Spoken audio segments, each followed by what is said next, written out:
সুপ্রিয় দর্শক, আসসালামু আলাইকুম। আপনাদের সবাইকে স্বাগত জানাচ্ছি এখনকার আলোচনায়। আপনাদের সঙ্গে আছি আমি সিরাজুল ইসলাম। দর্শক, ইসরায়েল থেকে আমেরিকা ২৭টি রিফুয়েলিং ট্যাঙ্কার বিমান প্রত্যাহার করেছে। প্রশ্ন হচ্ছে, কেন এই রিফুয়েলিং ট্যাঙ্কার বিমান প্রত্যাহার করা হচ্ছে?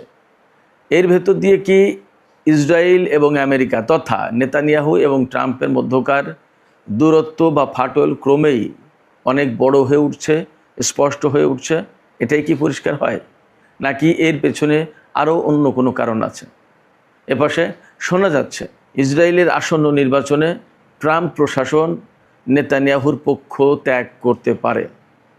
তাহলে কাকে সমর্থন দেবে এবং তারা মধ্যপ্রাচ্যে কী ধরনের ভূমিকা রাখবে? এছাড়া এই যে নেতানিয়াহু ট্রাম্পের ভেতরে মতপার্থক্য ক্রমেই স্পষ্ট হচ্ছে, আসলে এর শেষ পরিণতি কোথায় গিয়ে থামবে এবং মধ্যপ্রাচ্যের ভূ রাজনীতিতে এবং কৌশলগত অবস্থানে আসলে কী ধরনের পরিবর্তন আসবে? সুপ্রিয় দর্শক, এই বিষয়গুলো নিয়ে এখন আমি বিস্তারিত আলোচনা করার চেষ্টা করব। আশা করি আপনারা শেষ পর্যন্ত সঙ্গে থাকবেন। আর ভিডিও ভালো লাগলে লাইক, কমেন্ট, শেয়ার করবেন এবং চ্যানেলটি সাবস্ক্রাইব করে সাথেই থাকবেন।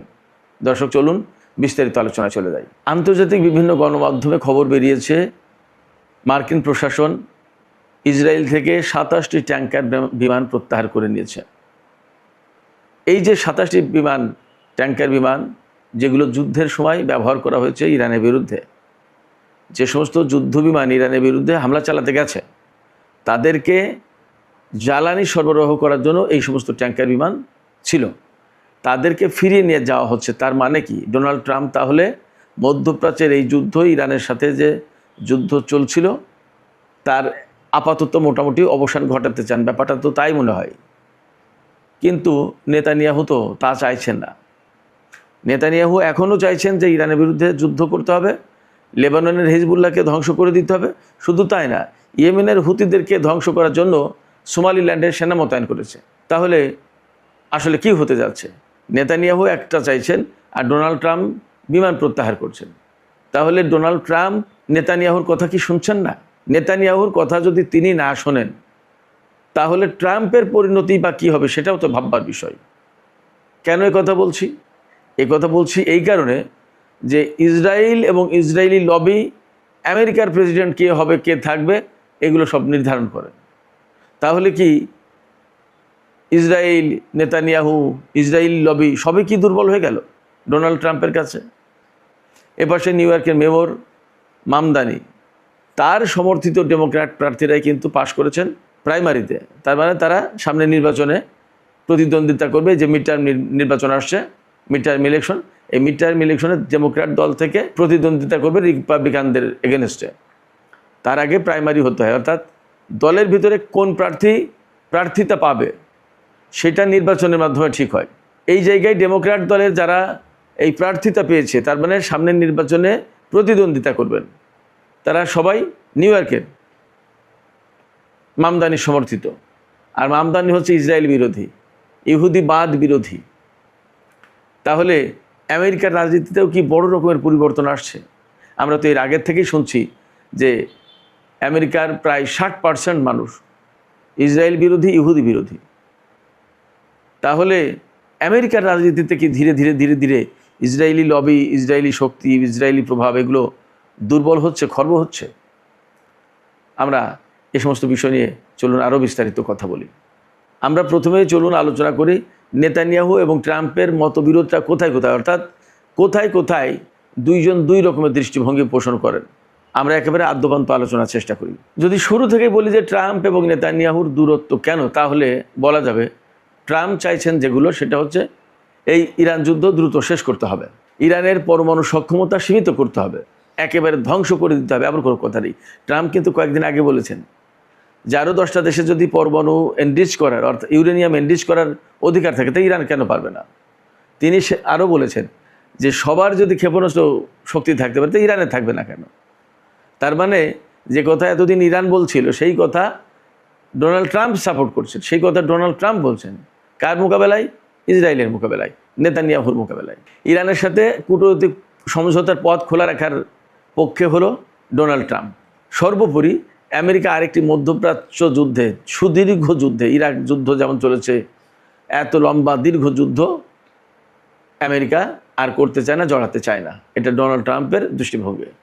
পক্ষান্তরে অর্থাৎ উল্টো দিকে নেতানিয়াহু কি চাইছেন? নেতানিয়াহু চান যে ইরানের সামরিক সক্ষমতা একেবারে ভেঙে দিতে হবে। নেতানিয়াহু চান ইরানের পরমাণু কর্মসূচি একদম ধ্বংস করে দিতে হবে। নেতানিয়াহু চান ইরানের ক্ষেপণাস্ত্র কর্মসূচি একেবারে ধ্বংস করে দিতে হবে। নেতানিয়াহু চান ইরানের উপরে সর্বোচ্চ চাপ বজায় রাখতে হবে। নেতানিয়াহু চান যুদ্ধ কন্টিনিউ করুক, অর্থাৎ যুদ্ধ চলুক, এখনই শেষ করার দরকার নেই। শুধু তাই না, প্রয়োজনে ব্যাপক হত্যাযজ্ঞ হত্যাকাণ্ড চলবে, কিন্তু যুদ্ধ থামানোর প্রয়োজন নেই, প্রশ্ন নেই। নেতানিয়াহুর এইরকম দৃষ্টিভঙ্গি।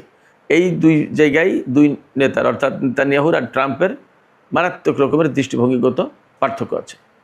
এই জায়গায় প্রশ্ন আসতে পারে, তাহলে ডোনাল্ড ট্রাম্প যুদ্ধ করলেন কেন? ডোনাল্ড ট্রাম্প যুদ্ধ করেছেন অনেকগুলো কারণে, আমি অনেক ভিডিওতে বলেছি। তার ভেতরে এপিস্টিন ফাইল একটা, তার ভেতরে ডোনাল্ড ট্রাম্পের লোভ কাজ করে থাকতে পারবে যে ইরানের সম্পদ নিজেদের করতলগত হবে, হস্তগত হবে ভেনিজুয়েলার মতো। এরপরে তাকে দেখানো হয়েছিল যে তিনি হবেন গ্রেট কিং, যিনি শেষ জামানার একজন খারাপ শাসককে হত্যা করবেন। নেতানিয়াহু তাকে এইভাবে বুঝিয়েছিলেন। এছাড়া নেতানিয়াহুর বা ইসরায়েলি লবির ব্যাপক চাপ ছিল ডোনাল্ড ট্রাম্পের উপরে, কিন্তু ডোনাল্ড ট্রাম্প দীর্ঘকালীন যুদ্ধে জড়াতে চাননি। এটা আমরা যুদ্ধের শুরু থেকেই দেখতে পাচ্ছি। যুদ্ধ শুরু 7-8 দিন 10 দিন পরে গিয়েই তিনি চুক্তি করে দৌড়াদৌড়ি চাপাচাপি শুরু করেছেন। নেতানিয়াহু এবং ডোনাল্ড ট্রাম্পের ভেতরে আরেকটা বড় পার্থক্য, যুদ্ধবিরতি নিয়ে দুইজনের দুই রকম অবস্থান। ডোনাল্ড ট্রাম্প চাইছিলেন যে যুদ্ধবিরতি দ্রুতই হয়ে যাক, আর নেতানিয়াহু চেয়েছেন না, এই যুদ্ধ যতদিন প্রয়োজন ততদিন করতে হবে। অথচ বাস্তব কথা হচ্ছে, এই যুদ্ধ করতে গিয়ে নেতানিয়াহুর বা ইসরায়েলের যতটা আর্থিক সংকট তৈরি হচ্ছিল, তার চেয়ে অনেক বেশি আর্থিক সংকট তৈরি হচ্ছিল আমেরিকার। কারণ নেতানিয়াহুকে বা ইসরায়েলকে অস্ত্র সরবরাহ করে প্রধানত আমেরিকা, আর আমেরিকা নিজের যুদ্ধের জন্য তো করতে হচ্ছে। আর ইরান সবচেয়ে বেশি হামলা করছিল ইসরায়েলের উপরে, তাও এবং ইসরায়েলি অবস্থানে। তাহলে সেগুলো আবার ঠেকানোর প্রশ্ন ছিল। এগুলো ঠেকানোর জন্য আমেরিকা কিন্তু তার থার্ড পেট্রিয়ট ইন্টারসেপ্টর সব শেষ করে ফেলছিল। এই যে পরিস্থিতি ক্রমেই খারাপের দিকে যাচ্ছিল, মার্কিন ভান্ডারের অস্ত্র শূন্য হয়ে আসছিল, এ নিয়ে ইসরায়েলের কোনো মাথা ব্যথা নেই। এ নিয়ে কিন্তু মাথা ব্যথা ছিল আমেরিকার। কারণ এই অস্ত্র ভান্ডার শূন্য হয়ে গেলে তখন যদি কোনো কারণে রাশিয়া এবং চীনের সাথে যুদ্ধের প্রশ্ন আসতো, বা তারা যদি যুদ্ধে জড়িয়ে পড়তো, তাহলে এই বৃহৎ শক্তির মতো শক্তি যদি যুদ্ধে জড়িয়ে পড়তো, তাহলে আমেরিকাকে কিন্তু একেবারে রাতারাতি পরাজয় বরণ করতে তো কোনো উপায় ছিল না। এবং ডোনাল্ড ট্রাম্প তো বলেছেন যে এই যুদ্ধে তুরস্ক, রাশিয়া এবং চীন জড়িয়ে পড়তে চেয়েছিল, তার কারণে তারা জড়াতে পারেনি বা তিনি থামিয়েছেন। এখানে একটা কথা আমি বলে রাখি, যদি রাশিয়া এবং চীনের চাপের মুখে ডোনাল্ড ট্রাম্প এই যুদ্ধ থামিয়ে থাকেন, অর্থাৎ তিনি যদি রাশিয়া এবং চীনকে বলে থাকেন যে আপনাদের যুদ্ধে জড়ানোর দরকার নেই, আমি যুদ্ধের অবসান ঘটাচ্ছি, যদি তাই হয়, তাহলে ইরান যা যা দাবি করছে ঠিক তাই পূরণ করেই আমেরিকাকে এখান থেকে গুটিয়ে নিতে হবে। সেক্ষেত্রে মধ্যপ্রাচ্য থেকে মার্কিন সামরিক ঘাঁটি সরিয়ে নেওয়া অবধারিত হয়ে যাবে, অপরিহার্য। এটা মাস্ট, ডোনাল্ড ট্রাম্পকে হয়তো করতেই হবে। আমরা আরও কিছুদিন গেলে বুঝতে পারবো যে আসলে কী হয়েছে, কী হচ্ছে। চীন এবং রাশিয়াকে যদি ম্যানেজ করে এই যুদ্ধ বন্ধ করে থাকেন ডোনাল্ড ট্রাম্প, তাহলে ডোনাল্ড ট্রাম্পের এখানে কোনো চালাকির কোনো সুযোগ থাকবে না। পুতিন কিন্তু গতকালকে বলেছেন রাশিয়া হচ্ছে পরমাণু অস্ত্রের মাস্টার। পরমাণু অস্ত্র কীভাবে বানাতে হয়, ব্যবহার করতে হয়, আর কীভাবে কী করতে হয় সবচেয়ে বেশি ভালো জানে রাশিয়া। এই কথা কিন্তু পুতিন বলেছেন। তার মানে কি, আমেরিকা বা পশ্চিমা জগৎকে একদম পরিষ্কার একটা হুমকি। ওই যে যুদ্ধবিরতির ব্যাপারে যে ডোনাল্ড ট্রাম্প এবং নেতানিয়াহুর মতপার্থক্য, ডোনাল্ড ট্রাম্প চান যুদ্ধবিরতি হোক, আর নেতানিয়াহু চান যতদিন প্রয়োজন ততদিন এই যুদ্ধ চালাতে হবে। তো যদি ব্যাপারটা তাই হয়, তাহলে বোঝা যাচ্ছে, একদম পরিষ্কার হয়ে যাচ্ছে আমাদের সামনে, দুইজনার এক ছন্দে নেই, দুইজনার এক বিন্দুতে নেই, দুজনের দুটি পথ দুদিকে চলে গেছে। গাজা যুদ্ধ নিয়েও কিন্তু নেতানিয়াহু এবং ট্রাম্পের ভেতরে মতপার্থক্য আছে। ট্রাম্প চান গাজার রাজনৈতিক সমাধান হোক, আর নেতানিয়াহু চান সামরিকভাবে একেবারে দমন করে চিরদিনের জন্য মাটির সাথে মিশিয়ে দিতে হবে গাজার যে সমস্ত প্রতিরোধকামী সংগঠন আছে, শক্তি আছে তাদেরকে, তারা যাতে আর কোনোদিন মাথা উঁচু করে দাঁড়াতে না পারে। আরব দেশগুলোর সাথেও স্বাভাবিক সম্পর্ক চান ডোনাল্ড ট্রাম্প, কিন্তু নেতানিয়াহুর এখানে শর্ত সাপেক্ষে আরব দেশগুলোর সাথে সম্পর্ক চান। ডোনাল্ড ট্রাম্পের সবচেয়ে বড় স্বপ্ন সৌদি আরবের সাথে ইসরায়েলের সম্পর্ক প্রতিষ্ঠা করে দেয়া। এই কাজটা করে দিলে মুসলিম বিশ্বে ইসরায়েল বিরোধিতা ব্যাপকভাবে কমে যাবে এমনটা ধারণা করেন ডোনাল্ড ট্রাম্প। যদিও হয়তো ব্যাপারটা তেমন হবে না, কিন্তু তিনি মনে করেন যে সুন্নি বিশ্বের বা মুসলিম বিশ্বের যাই বলি নেতা যেহেতু সৌদি আরব, সেক্ষেত্রে সৌদি আরবকে দিয়ে ইসরায়েলের সাথে চুক্তি করালে ইসরায়েলের সাথে যে মুসলিম বিশ্বের যে একটা শত্রুতা টানা পড়েন দূরত্ব আছে এগুলো সব কমে যাবে। যদিও ব্যাপারটা ঠিক তেমনটি হবে না। যেমন আমরা দেখতে পাচ্ছি বেশ কিছু আরব দেশ ইসরায়েলের সাথে সম্পর্ক করলেও পাকিস্তান, বাংলাদেশের মতো দেশ যারা অনেক অনেক দূরে, তারা কিন্তু ইসরায়েলের সাথে সম্পর্ক করেনি। এরকম পৃথিবীতে আরও বহু মুসলিম দেশ আছে যারা ইসরায়েলের সাথে সম্পর্ক করবে না, সম্পর্ক করার চিন্তাও করে না। সিরিয়া এবং লেবানন নিয়েও কিন্তু ইসরায়েল আর আমেরিকার মতো পার্থক্য আছে, অর্থাৎ ট্রাম্প এবং নেতানিয়াহুর মধ্যে মত পার্থক্য আছে। ট্রাম্প চান যে লেবানন, সিরিয়া এর প্রত্যেকটা জায়গায় একটা স্থিতিশীলতা আসুক, রাজনৈতিক সমাধান হোক, কাউকে একেবারে নির্মূল করে দিয়ে না, মোটামুটি তারা থাকুক, একটা স্বাভাবিক সম্পর্ক আসুক। অর্থাৎ ডোনাল্ড ট্রাম্প কার্যত যা চাইছেন তা হচ্ছে যে এত বেশি যুদ্ধ না করে মানুষের সাথে কীভাবে সম্পর্ক করা যায়। কিন্তু নেতানিয়াহুর বক্তব্য হচ্ছে, তার একমাত্র কথা হচ্ছে লেবাননের হিজবুল্লাহ, হামাস, হুতি, অর্থাৎ এইরকম যত যা কিছু আছে, সিরিয়ার যে সমস্ত প্রতিরোধকামী সংগঠন, ইরাকে যে সমস্ত প্রতিরোধকামী সংগঠন, এই প্রত্যেককে নির্মূল করে দিতে হবে, কেউ যাতে মাথা উঁচু করতে না পারে। নেতানিয়াহুর দৃষ্টিভঙ্গি হচ্ছে এর প্রত্যেককে একেবারে চিরজীবনের মতো মিসমার করে দিতে হবে, ওরা যাতে আর মাথা উঁচু করে না দাঁড়াতে পারে। ডোনাল্ড ট্রাম্প ঠিক এই দৃষ্টিভঙ্গি পোষণ করেন না।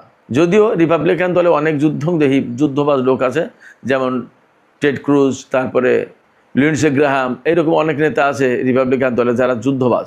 ট্রাম্পের রাজনৈতিক হিসাব কিতাব হচ্ছে তার দেশের অর্থনীতি ভালো হবে, জ্বালানি বাজার স্থিতিশীল থাকবে, চীনের মোকাবেলায় ঠান্ডা মাথায় তিনি বাণিজ্য যুদ্ধ পরিচালনা করবেন, ইউক্রেনের শান্তি প্রতিষ্ঠা করবেন। এগুলো হচ্ছে তার রাজনৈতিক হিসাব নিকাশ। কিন্তু নেতানিয়াহুর জন্য রাজনৈতিক হিসাব নিকাশ সেটা হচ্ছে তার সামনে নিরাপত্তা ইস্যু প্রধান। অর্থাৎ ইসরায়েলকে কতটা বেশি নিরাপদ করতে পারলো সেটা হচ্ছে প্রশ্ন। ইসরায়েলকে নিরাপদ করতে গেলে কী করতে হবে? যত প্রতিরোধকামী সংগঠন আছে তাদের সবগুলোকে ধ্বংস করে দিতে হবে। ইরানের মতো শক্তিকে এমন অবস্থায় নিতে হবে যেখানে মাথায় উঁচু করতে পারবে না, প্রয়োজনে তাদের শাসক পরিবর্তন করে ফেলতে হবে, সরকার পরিবর্তন করে ফেলতে হবে, এবং সেই লক্ষ্যেই তো শুরু করেছিল। তার মানে ডোনাল্ড ট্রাম্প রাজনৈতিক এবং কূটনৈতিক দিক দিয়ে হাঁটতে চান, নেতানিয়াহু সেই দিকে যেতে দিতে চান না, পেছন থেকে টেনে ধরে। এই সমস্ত কারণে নেতানিয়াহুর সাথে ট্রাম্পের ব্যক্তিগত সম্পর্ক কিন্তু বেশ অবনতি হয়েছে, খারাপ হয়েছে। যেমন 2017 সালে যখন ডোনাল্ড ট্রাম্প ক্ষমতায় আসেন, 2020 সাল পর্যন্ত একেবারে বিরাট সম্পর্ক ছিল।